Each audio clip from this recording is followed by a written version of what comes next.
बहू, लाओ, मुन्ने को मैं तेल लगा देती हूँ। ऐसे भी तेल लगाने के बाद तुरंत बच्चे को नहलाना नहीं चाहिए।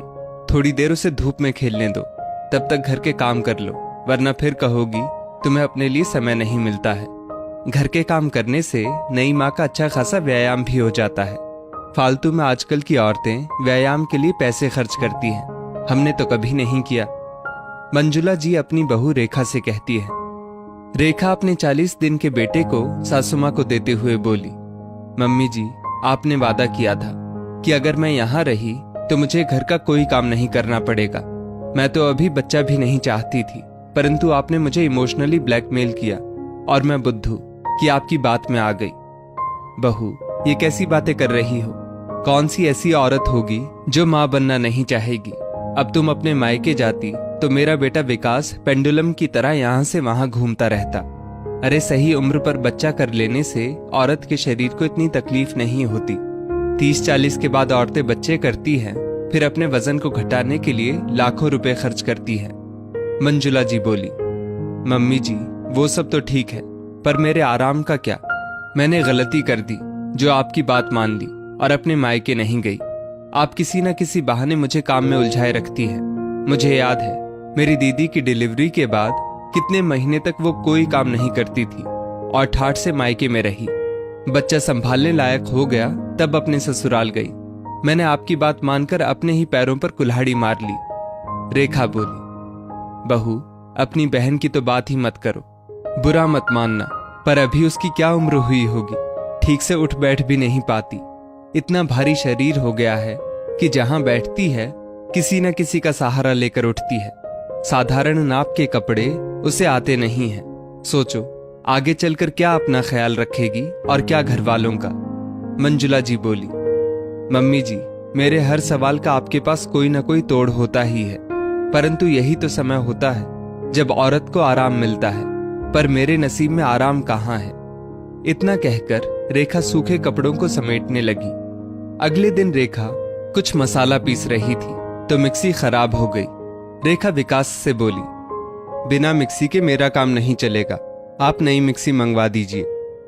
बहू, एक शर्त पर नई मिक्सी आएगी, अगर तुम रोजाना 10 मिनट चक्की पीसोगी। बोलो, मंजूर है? तभी मंजुला जी वहां आ बोली, मम्मी जी, ये क्या बात हुई? अब मैं आपकी बातों में नहीं आने वाली। रेखा बोली, माँ, आज के जमाने में कौन चक्की पीसता है? मैं मिक्सर ग्राइंडर ला दूंगा, उसमें सब हो जाता है। तुम तो चुप ही रहो, ये मेरे और बहू के बीच की बात है, तुम जाओ। मंजुला जी बोली। विकास चुपचाप वहां से चला गया। रेखा उसे हैरानी से देखती रह गई। मंजुला जी ने एक बड़ा सोंठ का लड्डू और हल्दी वाले दूध का ग्लास रेखा की तरफ किया और बोली, बहू, आंख बंद करके पहले इसे खा लो और दूध गटक जाओ, फिर मैं तुम्हें चक्की के फायदे बताऊंगी।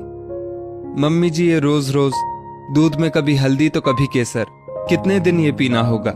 रेखा बोली, बहू, ये तुम्हारे और मेरे पोते के लिए बहुत फायदेमंद है। तुम्हारी हड्डियां मजबूत रहेंगी, तभी तो बुढ़ापे में तुम मेरी सेवा करोगी। मुझे पता है इन्हीं सब कारणों से लड़की अपने मायके में रहना चाहती है, ताकि वहां नाक मुंह बनाकर माँ को इनकार करेगी और माँ बेचारी चुपचाप ग्लास लेकर चली जाए। पर मैं तो माँ नहीं हूं, मैं तो हूं सास। तो चलो जल्दी से पी लो। मंजुला जी बोली।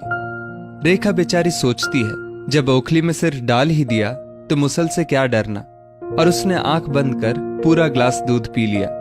तब मंजुला जी बोली, देखो बहू, 10 मिनट चक्की चलाओगी तो ये जो तुम्हारा पेट प्रसव के दौरान निकला है वो धीरे धीरे अंदर चला जाएगा। क्या तुम नहीं चाहती कि तुम्हारा छरहरा बदन देखकर तुम्हारा पति हमेशा तुम पर मोहित रहे?